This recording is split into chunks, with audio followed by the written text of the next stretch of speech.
Dan juga tadi pendanaan itu menjadi sektor yang paling krusial lah buat anak-anak muda.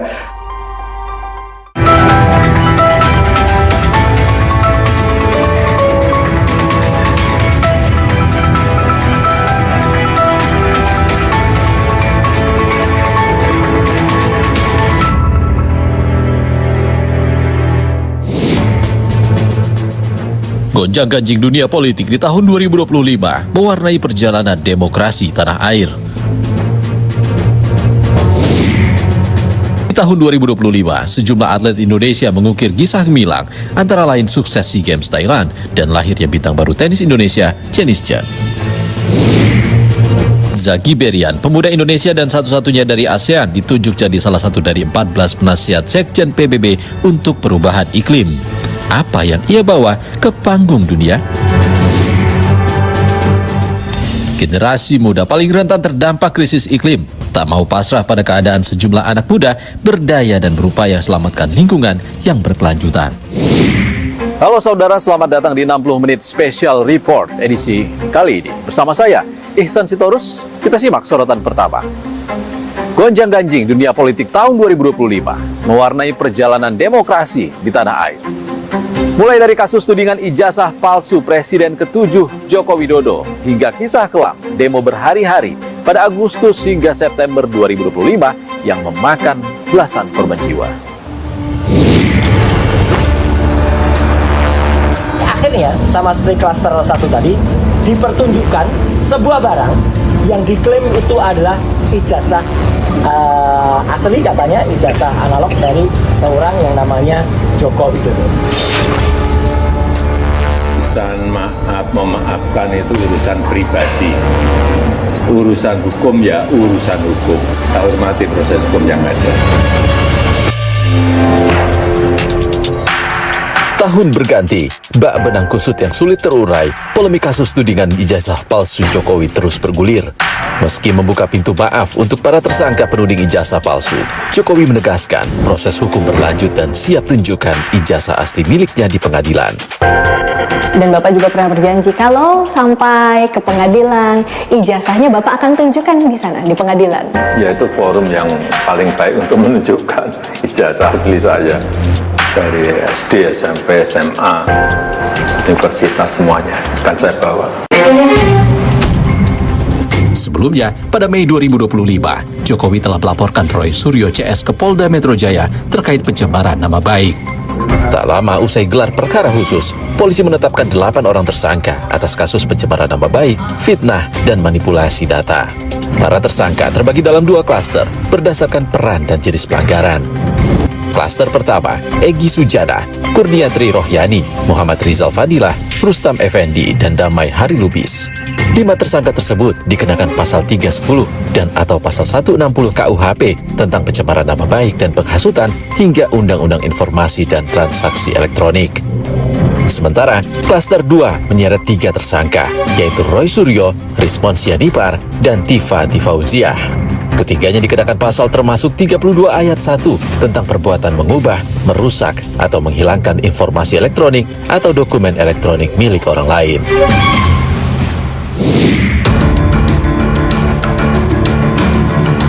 Yang turut menjadi sorotan publik dan masih akan berlanjut di 2026 adalah sidang perkara dugaan penghasutan aksi demonstrasi pada akhir Agustus lalu dengan 3 terdakwa termasuk Del Pedro Marhaen.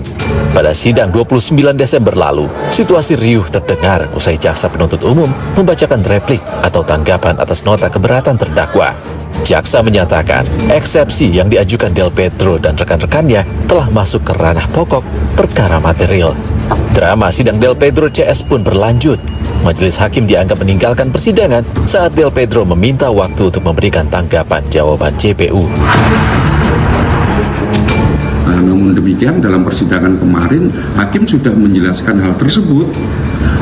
Terdakwa saat itu sedang memegang mic ya, dan suara barangkali gaduh.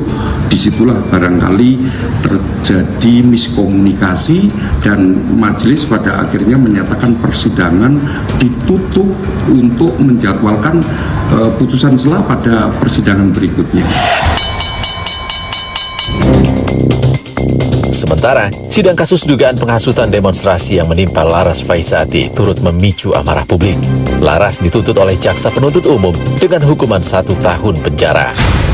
Laras merasa keputusan tersebut tidak adil karena dirinya seorang perempuan yang bersuara tentang kekecewaan, kemarahan, dan kesedihan atas meninggalnya Afan Kurniawan, salah satu korban tewas dalam demonstrasi. Saya malah harus dituntut dan harus mendekam di penjara jauh lebih lama daripada oknum-oknum yang melindas dan membunuh. Saya tidak membunuh, saya tidak melakukan kejahatan. Demonstrasi pada akhir Agustus lalu meninggalkan rekam jejak demokrasi yang dinilai buruk. Sedikitnya, ada lebih dari 1.000 orang mengalami luka-luka akibat unjuk rasa berujung bentrok antara warga sipil dan aparat. Aksi unjuk rasa sebagai protes buruh dan mahasiswa terhadap isu ekonomi, di mana upah murah dan tunjangan fantastis untuk anggota dewan, serta RUU kontroversial. Demo mahasiswa menuntut pencabutan tunjangan anggota dewan di depan gedung DPR RI mulai memanas pada 25 Agustus lalu. Kericuhan pecah saat massa mencoba menembus barikade polisi hingga tembakan gas air mata tak terhindarkan. Demonstrasi besar kembali memanas pada 28 Agustus lalu, menuntut penghapusan outsourcing, penolakan upah murah, dan kenaikan UMP 2026. Gelombang massa berdatangan, demonstrasi berujung ricuh. Luka demokrasi kian memantik amarah publik atas tewasnya Afan Kurniawan, pengemudi ojek online. Berdasarkan data Komisi Nasional Hak Asasi Manusia dan Polri, total korban jiwa pasca demonstrasi berujung ricuh sebanyak 12 orang. Termasuk Farhan dan Reno yang ditemukan hanya tinggal kerangka di gedung Asra yang hangus terbakar saat demonstrasi berlangsung.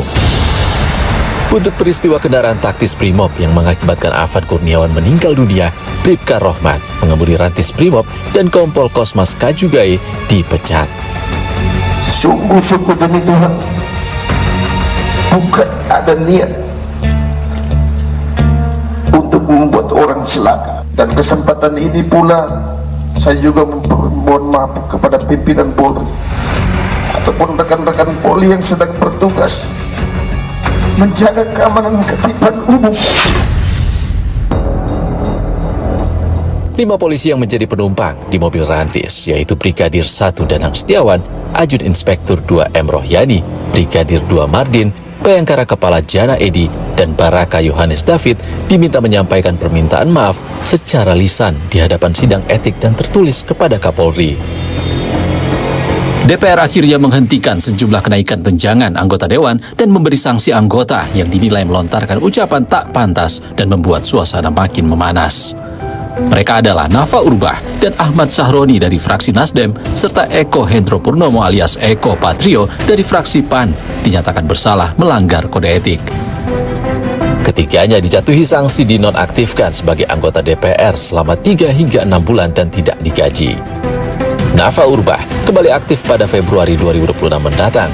Eko Hendro Purnomo atau Eko Patrio akan kembali aktif dan menerima hak-haknya pada Maret 2026 mendatang. Sedangkan Ahmad Sahroni akan aktif kembali pada Mei 2026 mendatang. Sementara, MKD memutuskan Surya Utama alias Uya Kuya dari fraksi PAN dan Adis Kadir fraksi Golkar tidak melanggar kode etik dan aktif kembali menjadi anggota DPR, melanjutkan masa jabatan periode 2024-2029 serta dipulihkan hak-haknya. Rentetan aksi unjuk rasa pada Agustus hingga September 2025 memunculkan tuntutan rakyat 17+8 atau 17 tuntutan jangka pendek dan 8 tuntutan jangka panjang. Tuntutan rakyat 17+8 kompak digaungkan melalui media sosial. Di antara tuntutan tersebut, tarik TNI dari pengamanan sipil dan pastikan tidak ada kriminalisasi demonstran. Bentuk tim investigasi kematian Afan Kurniawan dan korban aksi unjuk rasa Agustus 2025. Sahkan RUU perampasan aset hingga reformasi kepolisian agar profesional dan humanis. Pemerintah menerima sejumlah tuntutan tersebut, salah satunya reformasi Polri. Menteri Koordinator Bidang Hukum, HAM, Imigrasi dan Pemasyarakatan Yusril Iza Mahendra menyebut, Presiden Prabowo Subianto menyetujui peraturan pemerintah untuk mengatur reformasi Polri. Dan untuk mencari solusi menyelesaikan persoalan ini, maka dengan persetujuan dari Bapak Presiden itu akan dirumuskan dalam bentuk satu peraturan pemerintah karena bisa melingkupi semua instansi, kementerian, lembaga yang diatur oleh peraturan pemerintah. Gonjang-ganjing politik 2025 mewarnai perjalanan demokrasi tanah air. Di tengah derasnya isu politik, pemerintah masih punya PR besar menciptakan keadilan rakyat. Saudara, sejumlah atlet Indonesia mengukir prestasi gemilang di tahun 2025. Di antaranya sukses SEA Games dan juga lahirnya bintang tenis baru Indonesia, Janice Chan. Selengkapnya usai jeda.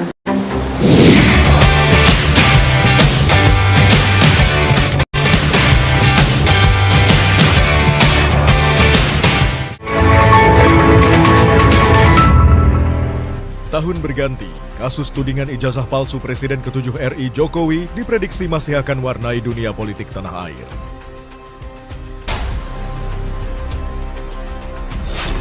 Sementara dari dunia olahraga, Timnas Indonesia masih menunggu pelatih baru di 2026. Selengkapnya dalam 60 menit Special Report Minggu 4 Januari pukul 6 petang di Kompas TV. Tahun berganti, kasus tudingan ijazah palsu Presiden ke-7 RI Jokowi diprediksi masih akan warnai dunia politik tanah air.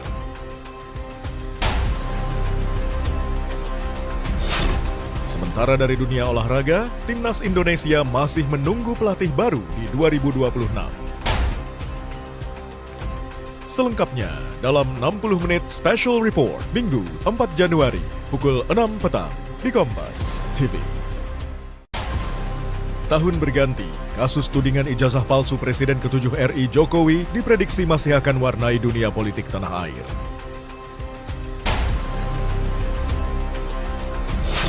Sementara dari dunia olahraga, Timnas Indonesia masih menunggu pelatih baru di 2026. Selengkapnya dalam 60 menit Special Report Minggu 4 Januari pukul 6 petang di Kompas TV. Tahun berganti, kasus tudingan ijazah palsu Presiden ke-7 RI Jokowi diprediksi masih akan warnai dunia politik tanah air.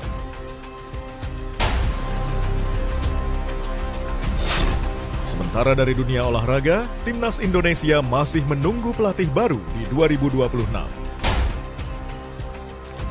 Selengkapnya dalam 60 menit Special Report Minggu 4 Januari pukul 6 petang di Kompas TV. Tahun berganti, kasus tudingan ijazah palsu Presiden ke-7 RI Jokowi diprediksi masih akan warnai dunia politik tanah air.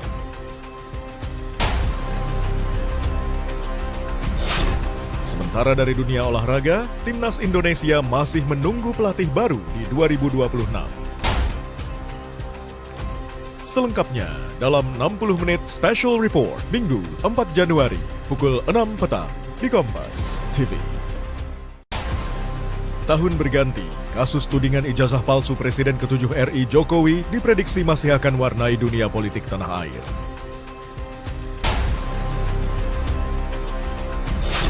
Sementara dari dunia olahraga, Timnas Indonesia masih menunggu pelatih baru di 2026. Selengkapnya dalam 60 menit Special Report Minggu 4 Januari pukul 6 petang di Kompas TV. Tahun berganti, kasus tudingan ijazah palsu Presiden ke-7 RI Jokowi diprediksi masih akan warnai dunia politik tanah air.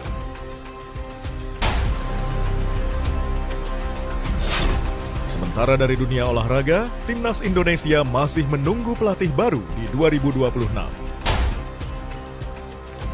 Selengkapnya dalam 60 menit Special Report Minggu 4 Januari pukul 6 petang di Kompas TV. Tahun berganti, kasus tudingan ijazah palsu Presiden ke-7 RI Jokowi diprediksi masih akan warnai dunia politik tanah air.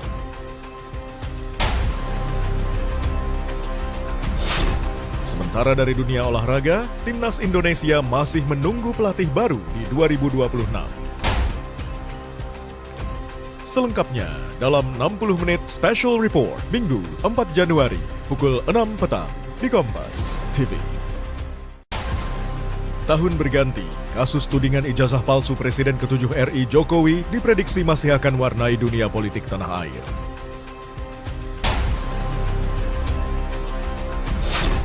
Sementara dari dunia olahraga, Timnas Indonesia masih menunggu pelatih baru di 2026. Selengkapnya dalam 60 menit Special Report Minggu 4 Januari pukul 6 petang di Kompas TV. Tahun berganti, kasus tudingan ijazah palsu Presiden ke-7 RI Jokowi diprediksi masih akan warnai dunia politik tanah air.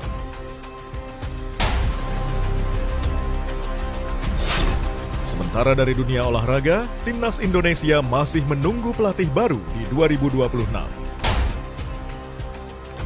Selengkapnya dalam 60 menit Special Report Minggu 4 Januari pukul 6 petang di Kompas TV. Tahun berganti, kasus tudingan ijazah palsu Presiden ke-7 RI Jokowi diprediksi masih akan warnai dunia politik tanah air.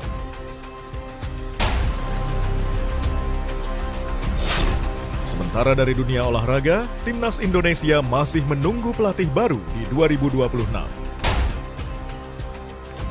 Selengkapnya dalam 60 menit Special Report Minggu 4 Januari pukul 6 petang di Kompas TV. Tahun berganti, kasus tudingan ijazah palsu Presiden ke-7 RI Jokowi diprediksi masih akan warnai dunia politik tanah air.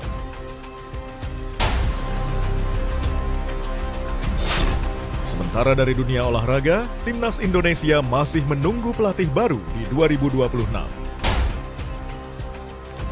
Selengkapnya dalam 60 menit Special Report Minggu 4 Januari pukul 6 petang di Kompas TV.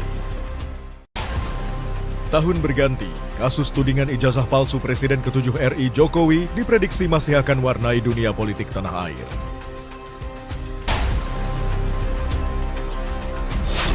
Sementara dari dunia olahraga, Timnas Indonesia masih menunggu pelatih baru di 2026.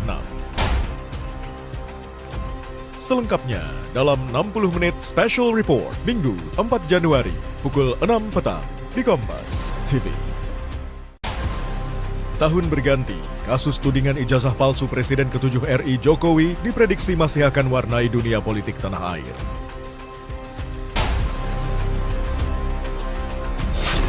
Sementara dari dunia olahraga, Timnas Indonesia masih menunggu pelatih baru di 2026.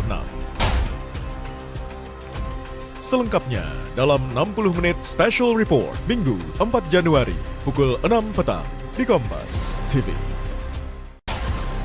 Tahun berganti, kasus tudingan ijazah palsu Presiden ke-7 RI Jokowi diprediksi masih akan warnai dunia politik tanah air.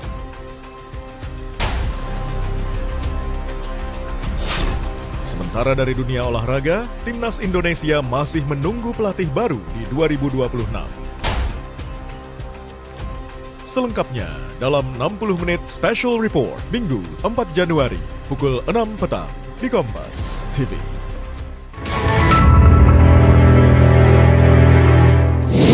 Di tahun 2025, sejumlah atlet Indonesia mengukir prestasi gemilang, di antaranya sukses SEA Games dan juga lahirnya bintang tenis baru Indonesia, Jenis Chen. Sementara gagalnya Timnas Indonesia asuhan Patrick Kluivert ke Piala Dunia 2026 jadi kisah kecewa bagi pencinta sepak bola tanah air. Di satu pihak saya senyum, 91 emas, di lain pihak agak pusing juga ini. Bonusnya besar juga itu sekarang. Tapi itu apa namanya?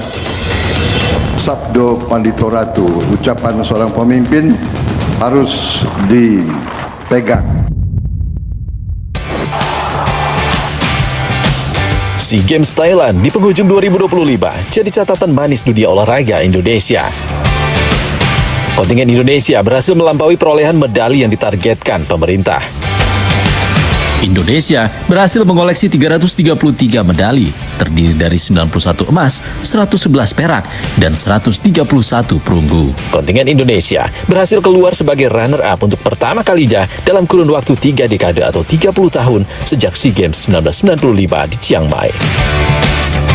Di balik raihan medali, sejumlah catatan istimewa mewarnai kiprah atlet Indonesia di SEA Games 2025. Sejumlah rekor, baik level nasional, SEA Games, hingga level dunia berhasil dipecahkan atlet Indonesia. Peraih medali emas Olimpiade Paris 2024, Rizky Juniansyah ikut menorehkan prestasi gemilang pada gelaran SEA Games 2025.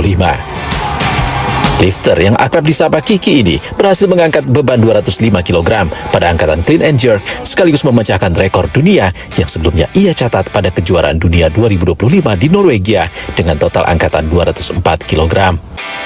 Saya tetap maintenance seperti biasa, latihan, istirahat, dan makan. Terus saya juga paling ditambah dengan volume latihannya yang lebih keras lagi ya Mas ya. Karena memang kan dengan saya memecahkan rekor itu tidak main-main Mas untuk latihannya. Karena memang saya di 205 itu sebenarnya masih di bawah rekor latihan ya Mas. Karena memang rekor latihannya itu bisa lebih dari itu Mas. Di cabang atletik, rekor nasional dan SEA Games terpecahkan pada nomor lompat galah. Pelompat galah putri Diva Renata Jayadi memecahkan rekor atas namanya sendiri yang sebelumnya ia torehkan di kejuaraan internasional loncat galah Taiwan dengan lompatan 4,30 meter. Di SEA Games Thailand, putri mencatatkan tinggi loncatan 4,35 meter sekaligus mengamankan medali emas SEA Games pertamanya. Rekor lain juga dicatatkan atlet menembak Indonesia. Atlet menembak putri Dominic, Dewi Laila, dan Yasmin berhasil memecahkan rekor SEA Games yang sebelumnya dipegang atlet Vietnam sejak 2021 dengan skor 1.866 poin. Di SEA Games, trio Sri Kandi penembak Indonesia berhasil meraih emas sekaligus memecahkan rekor dengan mengumpulkan total 1.875,1 poin. Emas juga diraih tim futsal putra Indonesia usai menumbangkan tuan rumah Thailand di laga final. Menang dengan skor 6-1, timnas futsal Indonesia berhasil memutus dominasi Thailand sejak cabang olahraga futsal dipertandingkan di SEA Games pada 2007 silam. Prestasi bersejarah juga dicatatkan di cabang tenis lapangan. Tim beregu putra dan putri sukses mengawinkan medali emas, mengulang capaian yang terakhir kali diraih Indonesia pada SEA Games 2001. Baik regu putra dan putri Indonesia sama-sama menumbangkan regu tuan rumah Thailand di final. SEA Games 2025 juga jadi panggung terakhir bagi dua atlet senior Indonesia. Medali perunggu di nomor 50 meter putra jadi sumbangan medali SEA Games terakhir perenang IGD Siman Sudartawa yang sejak 2011 jadi anggota kontingen Indonesia. Momen paling berkesan, yang pasti yang pertama kali SEA Games dan yang terakhir ini. Pertama kali di 2011, terus diakhiri di 2025, masih bisa menyumbang medali, terus kemarin sempat perpisahan juga buat junior-junior muda, jadi ya lebih lega lah. Sementara itu, atlet wushu kebanggaan Indonesia Edgar Xavier Marvelo yang namanya sempat melejit pada Asian Games 2018 juga memutuskan pensiun di usia 27 tahun. Keinginannya untuk bisa lebih menghabiskan waktu dengan keluarga serta memberi ruang bagi atlet-atlet muda jadi pertimbangan utama. Setiap medali, setiap penghargaan yang saya dapat, semua punya ceritanya masing-masing ya. Dari kehilangan papa saat SEA Games 2019, saya melakukan operasi tindakan sebelum Asian Games 2023. Tanggung jawab menjadi sebuah tim nasional kan memang sangat berat ya, dan kita harus fokus untuk berada di sana. Dan yang pasti wushu juga regenerasinya banyak dan bagus-bagus. Saya tidak mau menjadi salah satu penghambat. Kisah haru juga datang dari petenis putra Indonesia Justin Barki. Justin dalam keterangan resminya di Kemenpora menyebut akan menyumbangkan bonus medali emasnya senilai 1 miliar rupiah untuk korban bencana Sumatera. Sebagai bentuk apresiasi pemerintah, Menteri Pemuda dan Olahraga Erick Thohir memastikan bonus bagi para pejuang olahraga SEA Games 2025 akan segera cair. Erick menjamin bonus akan ditransfer langsung ke rekening masing-masing atlet tanpa perantara. Di ajang tenis dunia, tahun 2025 jadi kisah luar biasa bagi petenis tunggal putri Indonesia, Janice Chen. Agustus 2025, Janice membuat kejutan lolos ke turnamen Grand Slam US Open meski langkahnya terhenti di babak kedua usai kalah dari penyandang gelar Grand Slam Emma Raducanu. Namun kegemilangan Janice tak berhenti. Pada November 2025, Janice berhasil memutus 23 tahun penantian Indonesia juara di turnamen bergengsi dunia WTA Tour.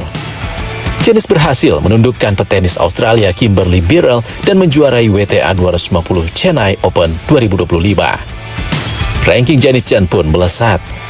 Janice, yang sebelumnya berada di peringkat 350 Women's Tennis Association, kini melesat ke ranking 56 WTA. Janice yang baru berusia 23 tahun pun berpotensi mewujudkan ambisi menembus 20 besar dunia atau bahkan melampaui capaian tertinggi legenda tenis Indonesia Yayu Basuki yang pernah bertengger di peringkat 19 dunia.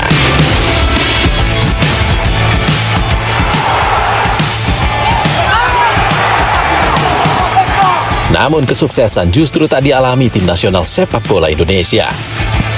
Januari 2025 jadi awal drama di timnas Indonesia saat menunjuk Patrick Kluivert sebagai nakoda baru timnas Indonesia yang tengah berlaga di kualifikasi Piala Dunia 2026. Kluivert menggantikan Sinteyong yang dipecat PSSI meski mampu membawa skuad Garuda ke babak ketiga kualifikasi Piala Dunia. Kontroversi penunjukan Kluivert pun tercermin di lapangan hijau.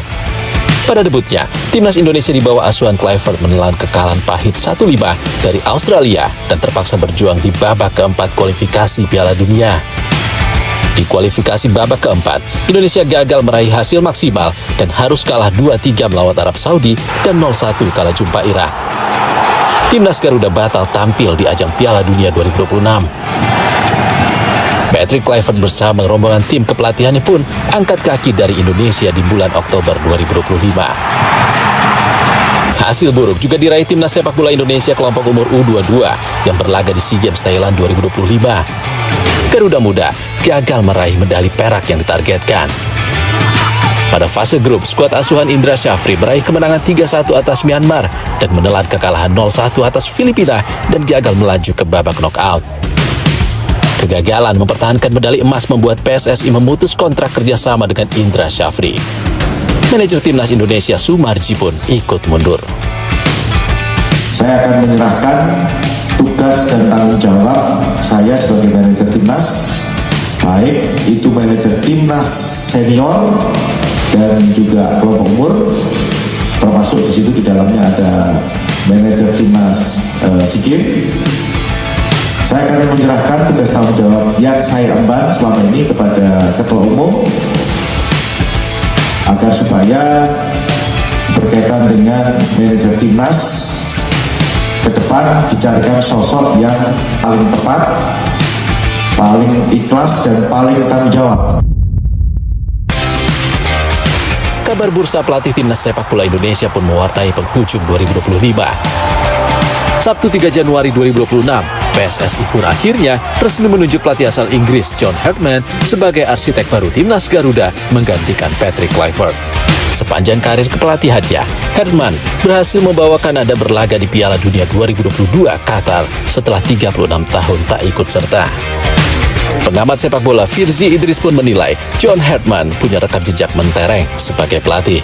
Jadi ada banyak rekam jejak di berbagai benua, tapi tentu Asia adalah tantangan baru bagi dirinya, dan yang menarik memang sekarang ini kita kebalikannya dari ketika menunjuk Coach Patrick Kluivert. Ketika dulu Coach Patrick Kluivert datang dengan reputasi mentereng sebagai pelatih, sebagai pemain ya, dengan catatan kurang baik sebagai pelatih.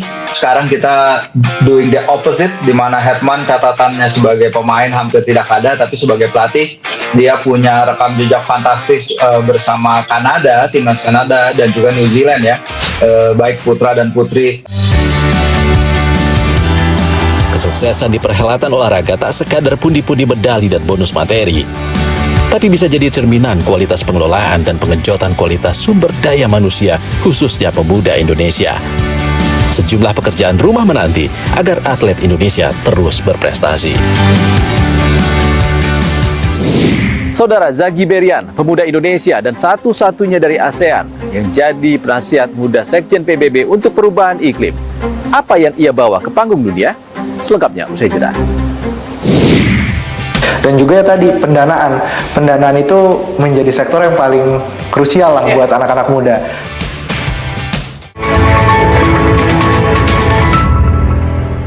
Tahun berganti, kasus tudingan ijazah palsu Presiden ke-7 RI Jokowi diprediksi masih akan warnai dunia politik tanah air.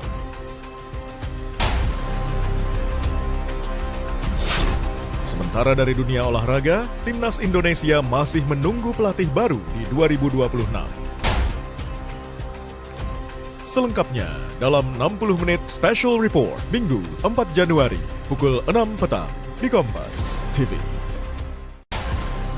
Tahun berganti, kasus tudingan ijazah palsu Presiden ke-7 RI Jokowi diprediksi masih akan warnai dunia politik tanah air.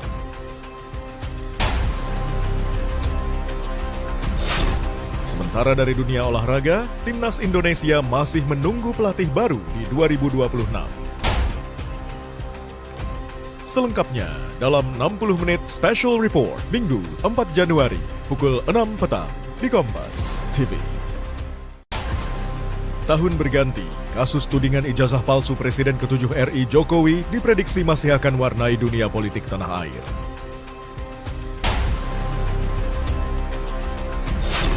Sementara dari dunia olahraga, Timnas Indonesia masih menunggu pelatih baru di 2026. Selengkapnya dalam 60 menit Special Report Minggu 4 Januari pukul 6 petang di Kompas TV. Tahun berganti, kasus tudingan ijazah palsu Presiden ke-7 RI Jokowi diprediksi masih akan warnai dunia politik tanah air.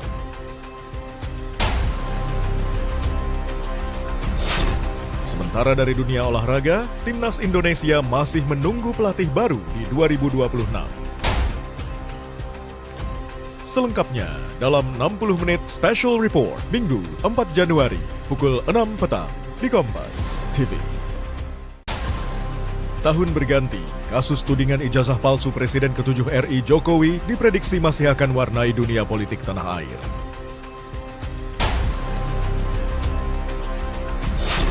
Sementara dari dunia olahraga, Timnas Indonesia masih menunggu pelatih baru di 2026.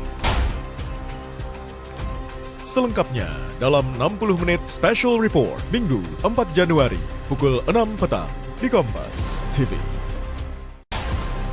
Tahun berganti, kasus tudingan ijazah palsu Presiden ke-7 RI Jokowi diprediksi masih akan warnai dunia politik tanah air.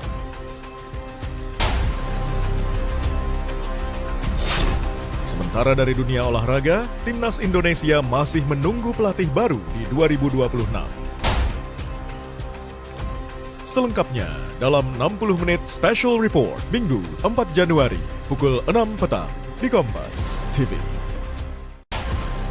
Tahun berganti, kasus tudingan ijazah palsu Presiden ke-7 RI Jokowi diprediksi masih akan warnai dunia politik tanah air.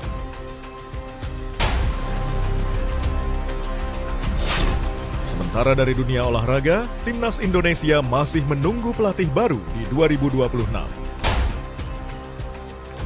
Selengkapnya dalam 60 menit Special Report Minggu 4 Januari pukul 6 petang di Kompas TV. Tahun berganti, kasus tudingan ijazah palsu Presiden ke-7 RI Jokowi diprediksi masih akan warnai dunia politik tanah air.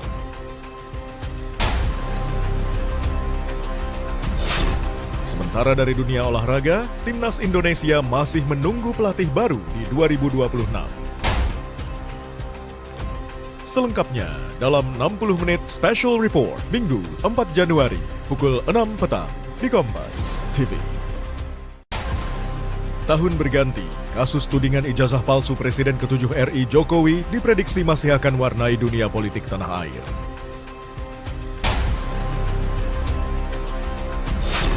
Sementara dari dunia olahraga, Timnas Indonesia masih menunggu pelatih baru di 2026.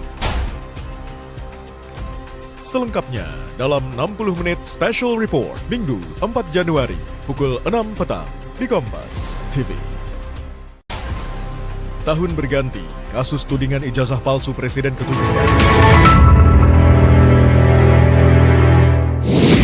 Saudara Zaki Berian, pemuda Indonesia dan satu-satunya dari ASEAN, ditunjuk menjadi penasihat Sekjen PBB untuk perubahan iklim. Dalam dialognya bersama jurnalis Kompas TV Lintang Pudiastuti, ada sejumlah PR besar yang ia sampaikan yang jadi pekerjaan rumah anak muda untuk selamatkan lingkungan. Halo saudara, kembali lagi di program 60 Menit Special Report. Dan seperti biasa, di program ini kita ada segmen Lestari yang biasanya membahas tentang SDGs atau Sustainable Development Goals. Nah, kami hari ini sudah kedatangan tamu spesial. Ini yang jadi perbincangan publik. Beliau ini adalah salah satu penasehat muda Sekjen PBB khusus untuk perubahan iklim. Kita sapa saja, ada Mas Zagi Yakanaberian. Kita panggilnya Mas Zagi. Iya, betul. Oke, Mas Zagi, ini seru banget nih kita ngomongin tentang climate change. Dan terima kasih sudah meluangkan waktu di sela-sela kepadatan tugas UN ya, tugas PBB. Mas, kalau kita berbincang tentang perubahan iklim atau climate change, ini udah menjadi isu global dan menjadi perhatian publik juga, karena cepat atau lambat dampaknya itu sudah mulai terasa. Mas Zagi sendiri melihat seperti apa sih yang harus kita suarakan? Mas Zagi perwakilan dari Indonesia, salah satu perwakilan Indonesia, berbicara di PBB, menjadi penasehat muda. Apa yang disuarakan sih, Mas? Ya, jadi bicara tentang perubahan iklim itu kan itu sebenarnya adalah isu yang sudah dekat dengan kita. Tapi sebagian orang merasa ini sangat jauh gitu kan, karena biasanya itu sesuatu kaum yang elitis katanya, kurang lebih kayak gitu. Nah, tapi kami berusaha mencoba membumikan isu-isu tersebut. Kalau kita lihat target dunia itu kan untuk bisa menangani perubahan iklim di pertengahan abad tahun ini. Lalu kita lihat juga banyak sekali komitmen-komitmen yang sudah disuarakan, yang dibukukan dalam Perjanjian Paris, yang Indonesia juga terlibat tahun 2016 lalu. Nah, kita sekarang targetnya itu untuk mencapai kenaikan temperatur itu tidak lebih dari 1,5 derajat Celcius. Kenapa tidak boleh lebih dari 1,5 derajat Celcius? Karena kita tahu bahwa di belahan dunia sebelah sisi lainnya dan juga sisi lainnya juga kan memiliki perbedaan masing-masing kurang lebih. Jadi mungkin di sisi lain itu 1,5, di satu sisi lain udah 4 derajat Celcius kurang lebih gitu. Nah, ini harus dikontribusikan masing-masing, dan itu disebut dengan National Determined Contribution (NDC). Saat ini kalau kita lihat tracknya, masing-masing itu kan ada yang berkontribusi melalui transisi energi. Yang kedua juga ada yang namanya penanaman pohon, lalu juga menurunkan emisi-emisi dari segi industri dan juga dari sektor pertanian. Nah, kami di sini tugasnya sebagai penasihat muda Sekjen PBB, kami merasa bahwa semua ini harus ada yang mengintegrasikan.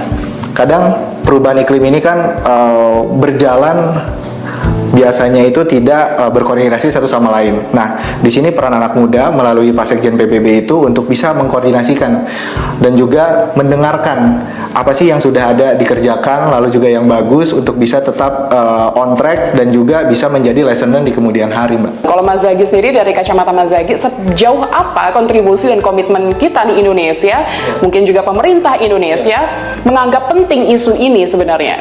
Ya, jadi kalau kita lihat sekarang Indonesia itu memang sudah sejalan dengan pergerakan yang ada dari negara-negara global kurang lebih. Namun ada beberapa hal yang perlu ditingkatkan kembali. Kita juga lihat di sini Indonesia berdasarkan data-data yang ada dari report, kita lihat ada program peningkatan energi baru terbarukan di daerah-daerah terpencil gitu kan. Karena kita tahu negara kita kan 17.000 kepulauan ya kurang lebih. Dari 17.000 kepulauan itu masih belum mencapai 100% nih rasio elektrifikasinya. Jadi ada beberapa teman-teman kita yang belum mendapatkan elektrifikasi. Dan salah satu program yang kami lihat juga secara bersama-sama oleh pemerintahan Indonesia untuk membawa energi baru terbarukan itu hingga ke pelosok daerah-daerah yang ada di Indonesia, itu dari sektor energi. Lalu dari sektor lingkungan, kita lihat juga banyak sekali program-program yang digaungkan oleh anak-anak muda gitu. Ada beberapa komunitas pecinta lingkungan untuk bisa memberikan aksi bersih-bersih, baik itu dari sungai, laut, lalu hasilnya itu dilakukan penjualan dan lain sebagainya. Dan dari masyarakatnya itu sendiri sudah memiliki beberapa namanya bank sampah. Bank sampah ini menjadi salah satu kunci peningkatan ekonomi yang ada di daerah-daerah gitu. Nah, kalau misalkan kita lihat juga dari sektor industrinya, sudah ada beberapa penetrasi industri yang mulai menggunakan listrik dari energi baru terbarukan. Sebenarnya dana-dana dari luar negeri yang khusus tentang perubahan iklim ini sangat melimpah kurang lebih. Namun ketika kita ingin mendistribusikan kepada komunitas-komunitas dari anak-anak muda ini, ada beberapa administrasi yang belum sesuai kurang lebih. Seperti kita tahu bahwa ada yang namanya good corporate governance atau juga akuntabilitas dan juga legalitas yang harus disesuaikan. Panjang. Jadi beberapa komunitas ini karena masih terbilang baru, belum bisa mengakses pendanaan-pendanaan tersebut. Dan ini juga menjadi concern kami sebagai penasihat muda juga. Kita mulai mencari nih, kita bagi kira-kira pendanaan yang ada di dunia itu apakah bisa kita kategorikan menjadi pendanaan yang mikro, menengah hingga besar gitu. Nah, sekarang sudah ada beberapa levelingnya, dan di Indonesia itu sendiri sudah ada yang namanya program kolaborasi juga ya antara pemerintah dan juga program CSR-nya beberapa perusahaan dan beberapa filantropi yang ada di Indonesia. Nah, pendanaan ini menjadi kunci penting ya buat teman-teman muda lainnya gitu. Salah satu organisasi termasuk organisasi kami itu menggunakan skema yang namanya adalah pendanaan campuran atau blended finance. Jadi blended finance itu kita melakukan urunan nih dari teman-teman anak-anak muda semua, lalu dikombinasikan dengan beberapa pendanaan dari perusahaan dan juga dana-dana dari luar negeri. Tapi kalau boleh kasih masukan nih Mas Zaki ke pemerintahan kita, seperti apa sih sebenarnya yang bisa memudahkan? Tadi sebenarnya pendanaan sudah ada banyak dari internasional pun juga banyak yang membantu begitu kan. Seperti apa harusnya alurnya ini? Birokrasinya seperti apa supaya kita juga anak-anak muda bisa terus menyuarakan tentang isu ini gitu. Mereka punya semangat untuk akhirnya take action sebagai agent of change kan? Bisa memberikan semacam matchmaking atau fund matching antara dana-dana pemerintah dan juga dana-dana swasta lainnya. Nah, itu sudah dijalankan juga oleh pemerintahan kita di Indonesia, di mana dilewatinya melalui program-program kompetisi biasanya kayak gitu. Karena kan kita tahu yang namanya kita memberikan pendanaan harus juga bisa melihat monitoring dan juga evaluasinya gitu. Tanggung jawabannya seperti apa? Tadi sudah mengenai pendanaan, tapi Mas Zaki ini salah satu perwakilan dari Indonesia, penasehat muda dari Indonesia, mewakili yang lain ada 14 negara ya. Apa yang dibawa dari Indonesia? Apa dari kacamata Mas Zaki, apa urgent, yang paling urgensi gitu? Apa yang paling urgent yang dibawa, yang mewakili Indonesia ke Sekjen PBB? Nah, sekarang hampir 600 jutaan penduduk yang ada di dunia ini belum memiliki akses terhadap energi, dan hampir 90%-nya itu dari masyarakat yang ada di pedesaan.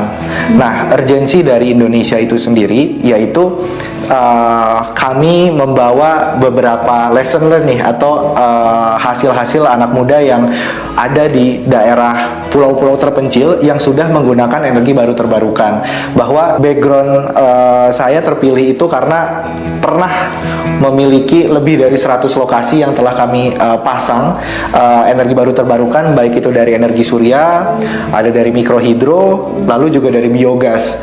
Nah, hal ini yang menjadi salah satu alternatif solusi nih buat negara-negara di dunia itu untuk bisa mengimplementasikan transisi energi, terutama yang berkeadilan. Terus yang kedua, Indonesia itu sendiri kaya dengan namanya ya sektor kehutanannya kurang lebih gitu. Nah, jadi bagaimana sekarang program-program pemerintahan Indonesia itu kan ada yang namanya program hutan sosial, lalu juga ada hutan adat dan lain sebagainya. Itu bisa direplikasi di negara-negara lain di dunia itu, di mana modelnya balik lagi yaitu keekonomiannya, karena antara perubahan iklim dan ekonomi itu tidak bisa dipisahkan. Perubahan iklim atau climate change tidak hanya tentang transisi energi saja, tapi kita juga yang lebih dekat dengan kita adalah sampah lingkungan begitu. Mas Zaki melihatnya Indonesia seperti apa nih tentang pengelolaan sampah kita nih? Kita datang ke masyarakat, kita juga melihat banyak sekali komunitas-komunitas yang membantu gitu. Namun satu komunitas aja itu tidak cukup kurang lebih gitu. Terakhir Mas, harapannya tanggapannya apa dengan hadirnya Mas Zaky ditunjuk sebagai penasehat muda untuk Sekjen PBB menyuarakan isu-isu tentang lingkungan, perubahan iklim yang ada di Indonesia. Apa sih Mas harapannya sebagai perwakilan Indonesia nih? Pertama ya, di Indonesia itu banyak sekali anak-anak muda hebat. Dengan adanya perwakilan di level internasional, saya pribadi bisa juga membantu bagaimana anak-anak muda di Indonesia itu bisa berjejaring secara luas lagi. Sehingga yang namanya opportunity di luar negeri itu bisa lebih banyak dinikmati oleh teman-teman muda lainnya. Yang kedua, dari segi teknologi, kita tahu bahwa teknologi-teknologi rendah karbon ini perlu juga kita belajar dari negara-negara lain gitu ya. Nah, dengan adanya koneksi dengan penyedia teknologi tadi, saya pribadi berharap untuk bisa membantu nih meningkatkan kapasitas di mana adanya workshop atau training lainnya, sehingga anak-anak muda di Indonesia bisa meningkatkan kapasitasnya masing-masing gitu. Dan juga tadi pendanaan itu menjadi sektor yang paling krusial lah buat anak-anak muda.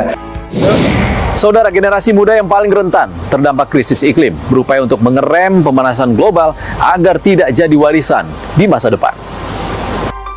Kalau Eki lihat dari Sukabumi, memang masih banyak sampah-sampah sih Kak. Lingkungannya memang tercemar, seperti misal di tempat-tempat umum masih banyak sampah.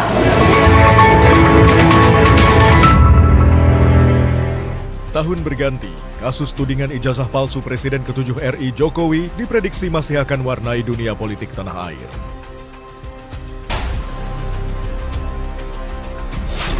Sementara dari dunia olahraga, Timnas Indonesia masih menunggu pelatih baru di 2026.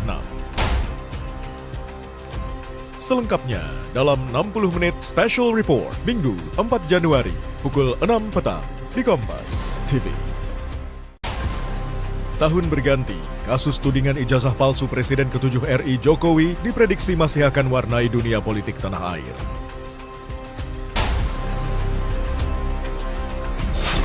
Sementara dari dunia olahraga, Timnas Indonesia masih menunggu pelatih baru di 2026. Selengkapnya dalam 60 menit Special Report Minggu 4 Januari pukul 6 petang di Kompas TV. Tahun berganti, kasus tudingan ijazah palsu Presiden ke-7 RI Jokowi diprediksi masih akan warnai dunia politik tanah air.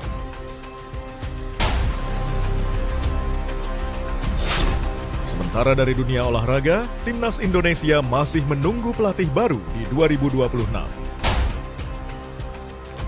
Selengkapnya dalam 60 menit Special Report Minggu 4 Januari pukul 6 petang di Kompas TV. Tahun berganti, kasus tudingan ijazah palsu Presiden ke-7 RI Jokowi diprediksi masih akan warnai dunia politik tanah air.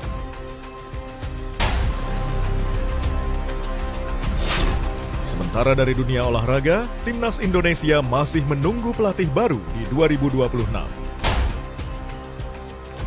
Selengkapnya dalam 60 menit Special Report Minggu 4 Januari pukul 6 petang di Kompas TV. Tahun berganti, kasus tudingan ijazah palsu Presiden ke-7 RI Jokowi diprediksi masih akan warnai dunia politik tanah air.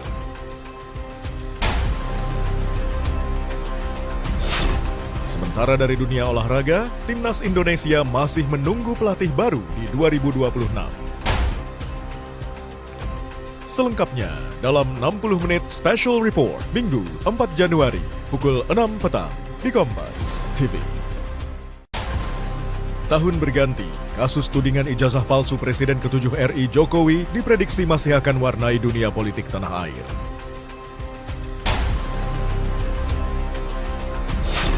Sementara dari dunia olahraga, Timnas Indonesia masih menunggu pelatih baru di 2026. Selengkapnya dalam 60 menit Special Report Minggu 4 Januari pukul 6 petang di Kompas TV. Tahun berganti, kasus tudingan ijazah palsu Presiden ke-7 RI Jokowi diprediksi masih akan warnai dunia politik tanah air.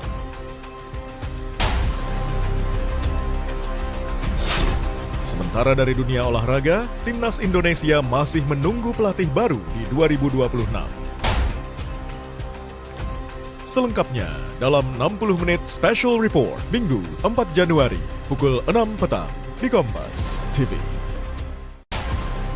Tahun berganti, kasus tudingan ijazah palsu Presiden ke-7 RI Jokowi diprediksi masih akan warnai dunia politik tanah air.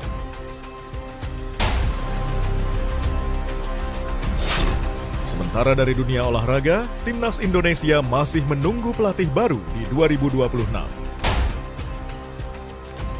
Selengkapnya dalam 60 menit Special Report Minggu 4 Januari pukul 6 petang di Kompas TV. Tahun berganti, kasus tudingan ijazah palsu Presiden ke-7 RI Jokowi diprediksi masih akan warnai dunia politik tanah air.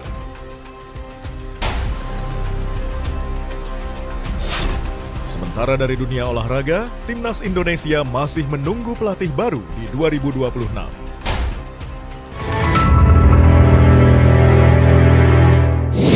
Saudara, generasi muda paling rentan terdampak krisis iklim. Tak mau pasrah pada keadaan, sejumlah anak muda berdaya dan berupaya untuk menyelamatkan lingkungan.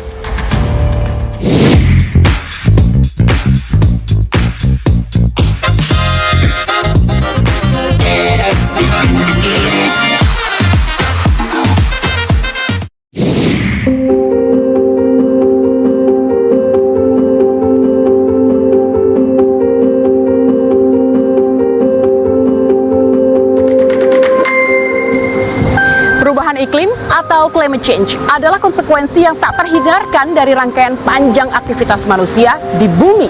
Dampaknya menyasar semua lini. Misalnya, meningkatnya suhu bumi, sulitnya memprediksi cuaca yang pada akhirnya berdampak pada lingkungan, ketahanan pangan hingga ekonomi. Apa yang bisa kita lakukan untuk jadi solusi pemecah peliknya krisis iklim?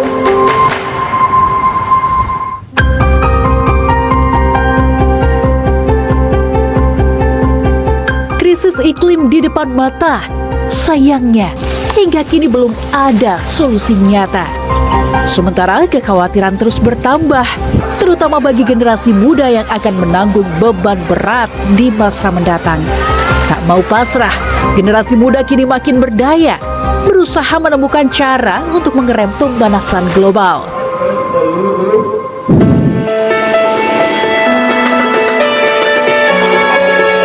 Rizky Fauzar Rahman, Duta Lingkungan SMA Negeri 2 Sukabumi ini tengah menerima sampah yang terkumpul dari para siswa.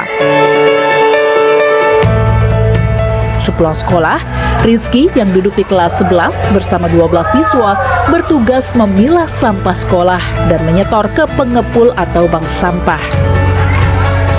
Kepeduliannya terhadap kebersihan lingkungan tak lain untuk membuat tempat tinggal dan sekolah nyaman bebas dari sampah. Kalau Eki lihat dari Sukabumi, memang masih banyak sampah-sampah sih Kak. Lingkungannya memang tercemar, seperti misal di tempat-tempat umum masih banyak sampah. Walaupun sudah diperingati untuk buang sampah itu pada tempatnya, tetapi masih banyak orang yang melanggar itu sih Kak. Dari yang Eki lihat sih memang lingkungan di SMA Negeri 2 ini emang tidak baik-baik saja sih Kak. Seperti masih banyak anak-anak yang membuang sampah sembarangan, dan masih banyak juga botol-botol plastik sih Kak. Di SMA Negeri 2 ini seperti ya kurang peduli terhadap lingkungannya sih Kak. Setiap 1 pekan sekali, pengumpulan sampah dari 36 kelas bisa menghasilkan 30 kg berbagai jenis sampah, mulai botol plastik bekas minuman, kertas, hingga kardus. Di tengah kewajiban menuntut ilmu, Rizky pantang menyerah, menularkan rasa cinta lingkungan. Sampah organik dan plastik yang tidak dikelola dengan baik akan menghasilkan gas metana yang berkontribusi pada perubahan iklim karena merupakan bagian dari gas rumah kaca. Menyadari dampak buruknya, komunitas sahabat lingkungan atau Saling turut ambil peran. Berangkat dari keresahan tumpukan sampah di Sukabumi yang kian mengkhawatirkan, Ruswanto, founder Saling, membuat Clean Actions, salah satunya Saling Goes to School. 20 sekolah di Sukabumi mereka kunjungi untuk mengedukasi dan praktik terkait pengelolaan sampah. Kita turun ke lapangan gitu ya, mengedukasi masyarakat dengan berbagai background. Terus kita juga masuk ke sekolah, ternyata lebih mudah mengedukasi anak sekolah atau siswa dibandingkan dengan orang dewasa gitu. Jadi kalau kita ngelihat kondisi gitu ya Pak, kan sampah yang dihasilkan untuk wilayah Kota Sukabumi ini sendiri itu dalam satu hari itu bisa mencapai 184 ton. Ya. Terus sementara dari 184 ton itu sampah yang dikelola itu baru sekitar 27%. Artinya masih banyak gitu ya, mayoritasnya 73% itu sampah itu lari atau dibuang ke TPA gitu. Sementara kondisi di TPA itu sudah sampai 90% sudah terisi penuh. Artinya tinggal 10% lagi gitu kapasitasnya gitu ya. Sementara di TPA ketika solusinya sudah penuh kan akan pembukaan lahan-lahan terus, tapi itu kan tidak menyelesaikan masalahnya gitu ya dari akarnya gitu. Sementara di Kabupaten Bandung Barat, pertanian berkelanjutan diinisiasi oleh sekelompok anak muda CAI atau Climate Agriculture Integration. CAI mengenalkan cold storage atau sistem penyimpanan buah dan sayur untuk menjaga kesegaran hasil panen para petani.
Visible untuk diterapkan di sini.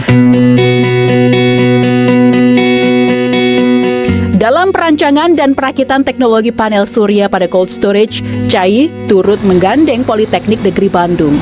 Selain berikan kesempatan pada institusi perguruan tinggi mengembangkan penelitian energi berkelanjutan, juga sebagai bentuk kontribusi mendorong negara swasembada pangan dan energi. Karena sistem yang dipasang di CAI itu sistem yang spesifik atau tailor-made lah gitu ya, untuk kebutuhan khusus yang tidak serta-merta bisa diperoleh di manapun. CAI itu menjadi tempat untuk kemudian kita melakukan pengabdian masyarakat, penelitian kepada peralatan yang kita kembangkan. Nah, di ujungnya adalah untuk menghasilkan bahan pembelajaran yang nanti diajarkan kepada mahasiswa. Rohman, petani 42 tahun yang telah bertani sejak 1998 dan tergabung dalam kelompok Tani Mizan Farm, mengaku kehadiran CAI di Desa Pasir Langu sangat membantu meningkatkan penjualan hasil panen. Sebelum mengenal cold storage, di greenhouse miliknya yang ditanami paprika, edamame, brokoli, dan tanaman roket, dalam sebulan panen 250 kg, bisa terbuang hingga 30% karena kondisi yang tak layak jual. Untuk yang utama yaitu tanamannya itu hasil panennya itu maksimal karena kita bisa simpan dan tahan lama gitu. Jadi nggak mudah busuk kalau misalkan pakai itu gitu. CAI juga tengah mengembangkan sistem irigasi tetes air atau drip irrigation, sebuah sistem pengairan yang dilakukan terpusat pada tanaman sehingga penggunaan air efisien dan dapat terkontrol. Mas Gama, ini kan kita lihat ada paprika banyak sekali, tapi kita lihat ada yang mulus, ada juga paprika yang kurang bagus gitu. Tanaman sendiri itu emang harus ada pemberian nutrisi yang pas gitu kan, yang presisi lah seperti itu. Nah, kenapa ini bisa terjadi? Karena petani konvensional itu masih memberikan nutrisi itu secara manual, feeling mereka seperti. Jadi tidak ada komposisi yang pas buah yang dihasilkan tuh bisa berbeda. Saudara, kabar tadi menjadi penutup 60 menit spesial report edisi kali ini. Saya, Ihsan Sitorus, pamit. Sehat selalu. Sampai jumpa.